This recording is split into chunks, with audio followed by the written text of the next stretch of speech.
I have been asked and begged and pleaded with so often to tell what I eat that I finally decided to do it, to share 7 dinner meals that I eat somewhat regularly that keep my carbs low and my glucose within a good range.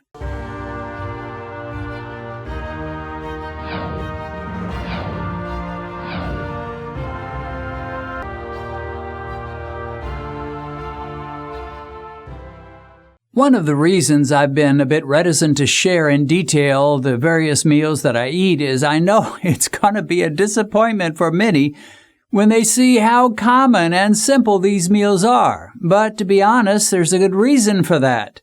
I'm a common and simple guy, and I eat common and simple low-carb meals. You're not going to come away after watching this video saying to yourself, wow, that Dennis Pollock is sure creative.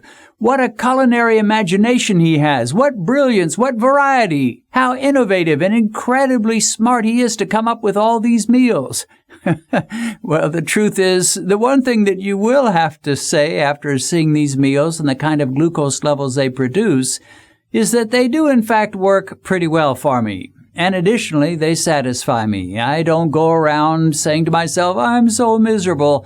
I wish somebody would help me eat a greater variety of meals. Oh, poor, poor me. Of course, I know full well I could go on YouTube or Google and type in something like low-carb recipes, and I could find enough meals to last me a dozen lifetimes. But I have little motivation to do that. I do pick up an occasional new recipe here and there, but the goal of my life has never been to eat a huge variety of low-carb meals and keto desserts. Benedict, in fact, sometimes calls me the routine man, and she's not far wrong. I have my routines. Before we get into the actual meals, let me say one thing. When you decide to go keto or low-carb and eat a diet that keeps glucose levels and insulin levels low, you're going to have to throw out most of the unwritten rules that you've learned over your lifetime. We Americans have been trained from early childhood that we're to eat certain things like cereal, bagels, cinnamon rolls, eggs, sausage, Pop-Tarts, waffles, pancakes, muffins, biscuits, and gravy or French toast for breakfast. And at lunch, there are rules for that too. We're supposed to eat some kind of sandwich and maybe some soup.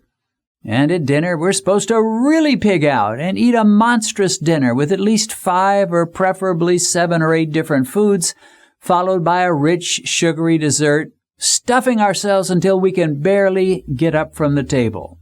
But once you know that you're in a fight for your life against diabetes, the first rule is that nearly all the dietary rules you learned in your childhood do not apply.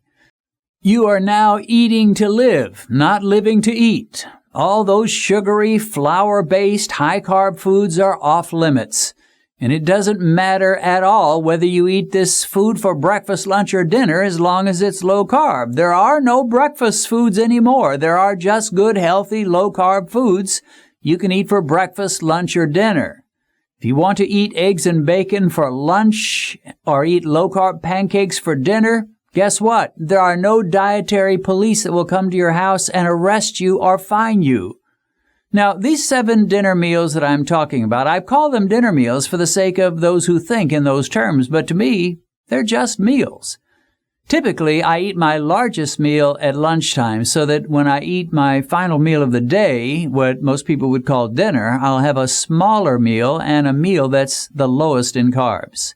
This way, my glucose never spikes too high, and it puts me in good shape to go into the night with a lower glucose level and wake up in the morning with a lower fasting glucose. With that said, let's look at the 7 of my recent meals that I had either for lunch or for dinner. And many of these meals were eaten actually around lunchtime, maybe 1:30 to 2 p.m., but some probably were eaten at 6:30, which would be my dinner. The first meal we'll look at is, as promised, very simple. I ate a pretty good-sized slice of ham and a salad, which I jazzed up by adding some sunflower seeds, shredded cheese, and strawberry slices, in addition to the garden vegetables. I like to eat salads frequently as they give me fiber and roughage and contain nutrients not found in meat. My glucose scores did not protest this meal. My pretest was at 100, 1 hour after eating, my glucose rose to 107, and 2 hours post-meal, my levels dropped back down to 101. No problemo. The next meal was a spaghetti meal using store-bought spaghetti sauce with hamburger added and spaghetti squash as a substitute for traditional spaghetti pasta. I also ate an avocado and found the meal tasty and satisfying. My pre-meal was at 96. 1 hour after eating, my glucose rose to 116, and by 2 hours, it had already started dropping down and was at 107. For the third meal, I ate one of my favorites, which is pizza. I used a low-carb tortilla with only 4 net grams of carbs per tortilla. When I first made a video demonstrating how to make this treasure, I used 2 tortillas, but since then I've gone to eating only 1, and this gives me better scores still. I picked up some low-carb yogurt and had 1 yogurt with the pizza, and again thoroughly enjoyed my meal. Somehow, either I forgot to do a pretest or else the picture got deleted, so I don't have a pretest score, but 1 hour after I ate, my meter registered a 106, and at the 2-hour post-test, I had dropped down to 97. Can't beat that.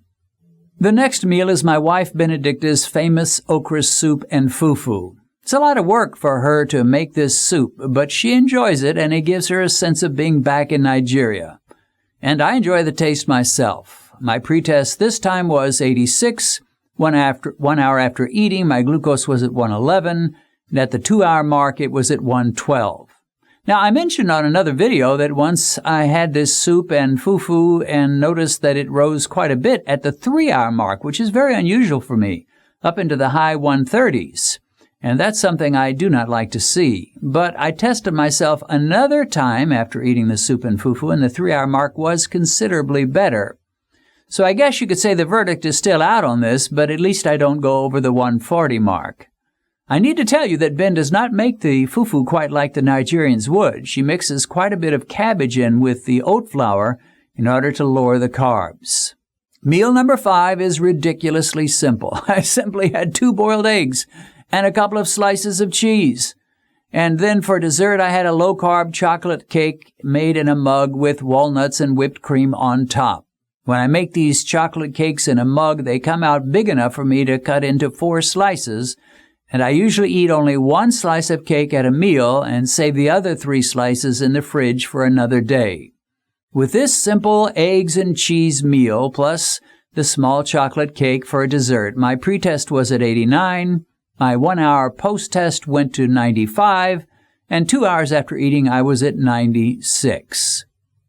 Meal number 6 was a BLT. Now, I used to love bacon, lettuce, and tomato sandwiches before I had blood sugar problems. But once I saw that bread was not my friend, I gave up eating BLTs for many, many long years. But then I realized that by using a low-carb bread, in this case I believe the bread was the one sold by Aldi's, and by eating only 1 slice, which I wisely put at the bottom, not at the top, it did not pose too much of a glucose problem for me. This meal would have been on Sunday afternoon because on Sundays I usually treat myself by enjoying an Atkins bar and a few peanuts along with my meal. My glucose before eating was at 90. An hour after eating it rose to 96, and 2 hours after eating it was at 105. Now that's a little rare for me to see my 2-hour reading higher than my 1-hour reading, but for whatever reason this was the case with this meal. And the final meal we'll look at was a hamburger patty with an egg on top and once again a chocolate cake made in a mug. I like eating hamburger patties. They're filling for me because I take a pound of hamburger and divide them into thirds, so 1 pound lasts me for 3 evenings with each meal consisting of 1/3 pound of hamburger patty. And usually I'll have 1 or 2 other food items. I always buy the fattest hamburger meat possible. No lean meat for me. This is nearly a carnivore meal, except that at the end of the meal I enjoyed that small piece of chocolate cake I made in a mug sprinkled with walnuts and topped with whipped cream. This meal would hardly raise the glucose levels of anybody except maybe a type 1 diabetic, and it had little effect on me.